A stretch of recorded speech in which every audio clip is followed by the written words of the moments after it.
दोस्तों, super power का तमगा कैसे मिलता है और सुपर पावर का तमगा कैसे हटता है, 1 मिनट में समझना।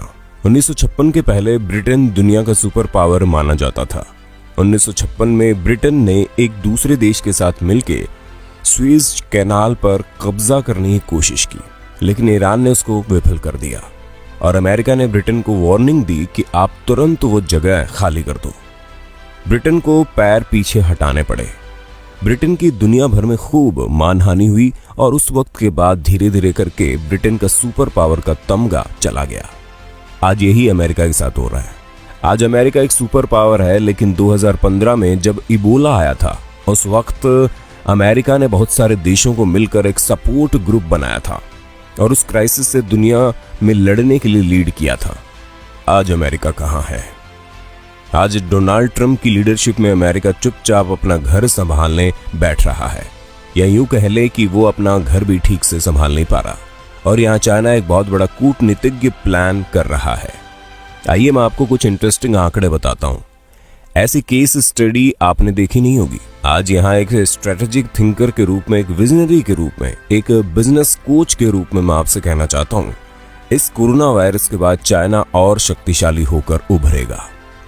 चाइना एक्चुअली वर्ल्ड लीडर बनकर ऑलमोस्ट यूएस के बराबर आ जाएगा। चाइना जिसके आज मुट्ठी भर दोस्त हैं, नॉर्थ कोरिया और रशिया, जैसे उस चाइना के दुनिया में 50 दोस्त पैदा हो जाएंगे।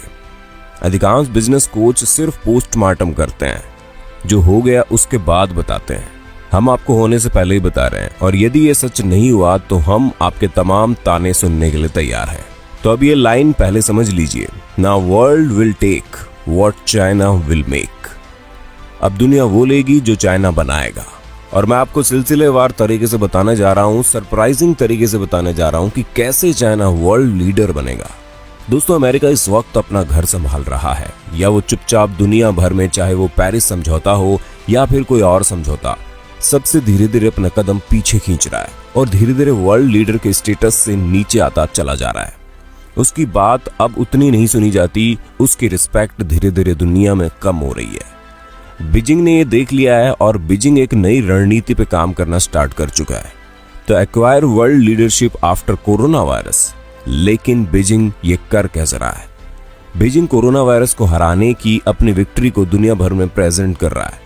वो ये दिखा रहा है कि हमारी स्पीड देखिए, हमारी एफिशिएंसी देखिए और हमारी प्लानिंग देखिए। बीजिंग एक्चुअली दुनिया भर का इस वक्त सलाहकार हो गया है। हर दिन 17:1 के रेशियो से बीजिंग मीटिंग लेता है, जहां पर बहुत सारे देशों के राष्ट्रीय अध्यक्ष, जहां पर बहुत सारे देशों के अधिकारी आते हैं और हर दिन बीजिंग से सीखते वीडियो कॉन्फ्रेंस से कि अपने अपने देश में वायरस को कैसे कंट्रोल करें। तो एक तरीके से बीजिंग सॉफ्ट लीडरशिप लेना स्टार्ट कर चुका है। धीरे से बीजिंग पूरी दुनिया में एक कहानी फैला रहा है, जिसमें एक तरफ चाइना का सक्सेस है और दूसरी ओर यूएस की इररेस्पॉन्सिबिलिटी और इनकॉम्पिटेंस का नैरेटिव पूरी दुनिया में फैलाया जा रहा है। दोस्तों, इस केस स्टडी को एंड तक जरूर देखना, क्योंकि फ्यूचरिस्टिक केस स्टडीज बहुत कम मिलती है। आप इसको जरूर एंड तक देखना, आपको समझ आएगा कि दुनिया भर में स्ट्रेटेजिक थिंकिंग कैसी होती है। और आगे मैं आपको 2-4 गजब के सार बताने वाला हूं कि चाइना ये कहानी करेगा कैसे। लेकिन उससे पहले, यदि आपने अभी तक हमारे चैनल को सब्सक्राइब नहीं किया है तो जल्दी से कर लो और बेल आइकन को क्लिक कर देना, क्योंकि उसके बाद एक अद्भुत केस स्टडी आने वाली है कि कोरोना वायरस के बाद इंडिया की इकोनॉमी कहाँ होगी, कौन से बिजनेस चलेंगे, कौन से नहीं चलेंगे, डिप्रेशन क्या है, रिसेशन क्या है, विस्तार से बात करेंगे। चाइना एक नया शब्द दुनिया को दे रहा है कि China is globally responsible country, और उसका नया मंत्र है वी केयर फॉर वर्ल्ड। ऐसा तो कभी चाइना था ही नहीं, लेकिन ये नई पिक्चर है जो चाइना वर्ल्ड लीडर बनाने के लिए खड़ी कर रहा है।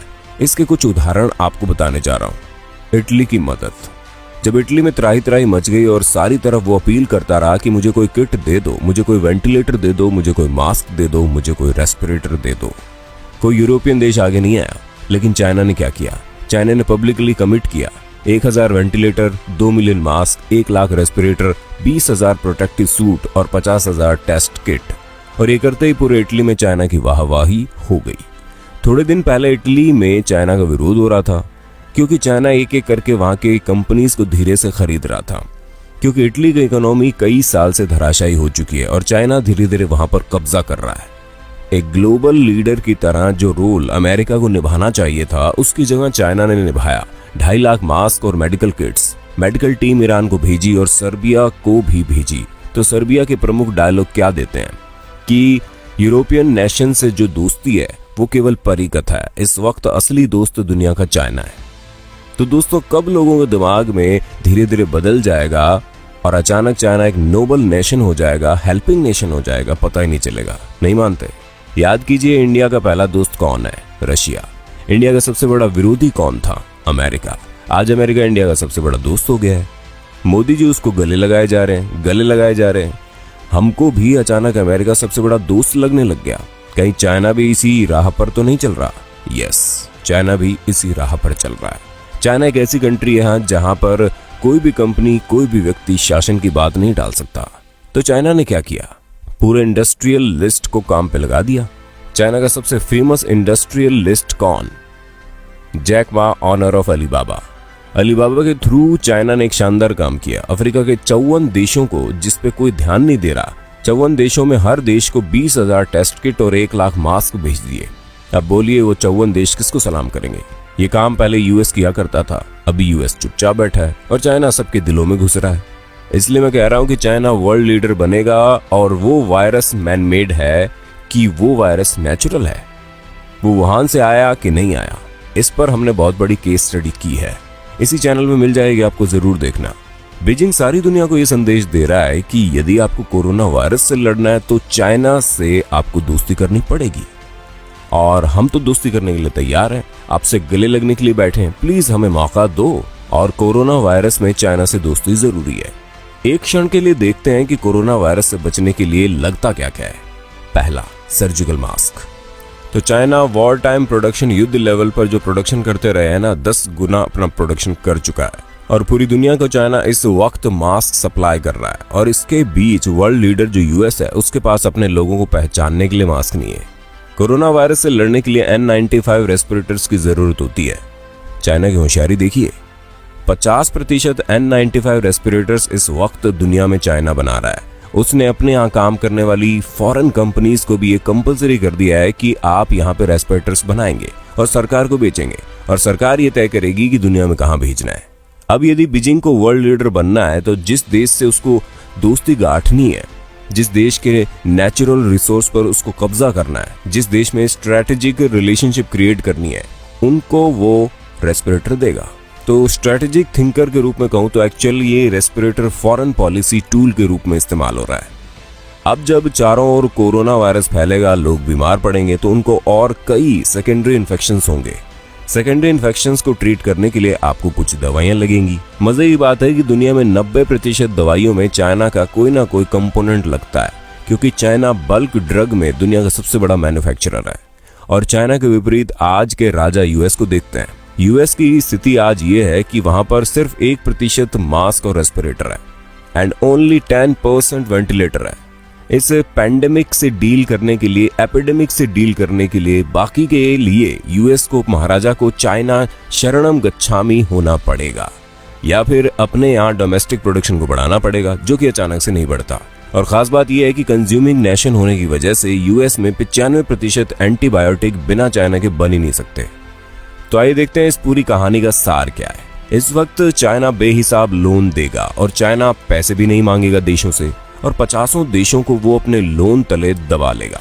और आज भी यही हालात है। आप पूरे एशिया में देखिए, सारे छोटे छोटे देश चाइना के लोन से लदे हुए हैं। चाइना की सबसे बड़ी दिक्कत क्या है? ठीक इंडिया की तरह ऑयल की कमी है और world wide oil prices historic lowest पे चल रहे हैं। चाइना लंबे समय के लिए टाई अप कर लेगा, लंबे समय का पैसा आज से देकर बैठ जाएगा और आज की कॉस्ट पर ऑयल को फ्रीज कर देगा। तो ऑयल पर डिपेंडेंसी गई और लो कॉस्ट पर ऑयल मिल रहा है, तो फिर देश को राइज करने से कोई नहीं रोक सकता। कुछ और इंटरेस्टिंग सार बताता हूं आपको। चाइना के भी 2-4 दोस्त हैं, लेकिन कोरोना वायरस क्राइसिस खत्म होने के बाद चाइना के बहुत सारे दोस्त हो जाएंगे। तो दुनिया के अलग अलग वर्ल्ड फोरम्स में कई मामलों में जहां पर चाइना अकेला पड़ जाता है, वहां पर चाइना को बहुत सारे देशों का सपोर्ट मिलना शुरू हो जाएगा। एक और बहुत बड़ी कहानी होगी, चाइना को खुद को कोरोना वायरस से कोई दिक्कत नहीं होगी, क्योंकि चाइना एक मेकर भी है और एक कंज्यूमर भी है। इतनी बड़ी आबादी है कि चाइना खुद इसको बहुत बड़ी तादाद में कंज्यूम कर सकता है। अब मैंने जैसे शुरू में कहा कि what China will make the world will take. क्योंकि बाकी सब जगहों की इकोनॉमी में हाहाकार मचा है। अचानक से वो कोई अपने यहाँ प्रोडक्शन नहीं ला सकते। इस वक्त सबको चाइना को सलाम करना पड़ेगा। तो क्या पिछले केस स्टडी में जो मैंने क्या कहा, ये वायरस चाइना को वर्ल्ड लीडर बनाने के लिए आया है? क्वेश्चन मार्क करके आपके लिए छोड़ कर जा रहा हूँ। और यहाँ मैं उन सारे लोगों को जो ये कह रहे हैं कि चाइना कोलैप्स कर जाएगा, चाइना पीछे चला जाएगा, चाइना लॉस में जाएगा, मैं आप सारे लोगों से कहना चाहता हूं कि चाइना वर्ल्ड लीडर बन जाएगा। सिर्फ एक संभावना एक साइड रख रहा हूं, वो संभावना है यदि वायरस री इमर्ज हो गया तो, क्योंकि कई बार अपना पाव खुद ही नहीं संभाल पाते हैं। रेयरेस्ट ऑफ रेयर केसेस में यदि वायरस री इमर्ज हो गया तो मैं जो भी बोल रहा हूं वो डिले हो सकता है, लेकिन वो असंभावी है, क्योंकि कोरोना वायरस चाइना के लिए वर्ल्ड लीडर बनने के इतिहास की सबसे बड़ी अपॉर्चुनिटी है। ऐसे ही कोरोना अपडेट के लिए चैनल को जरूर सब्सक्राइब कर लीजिए और हाँ, बेल आइकन जरूर दबा देना। धन्यवाद।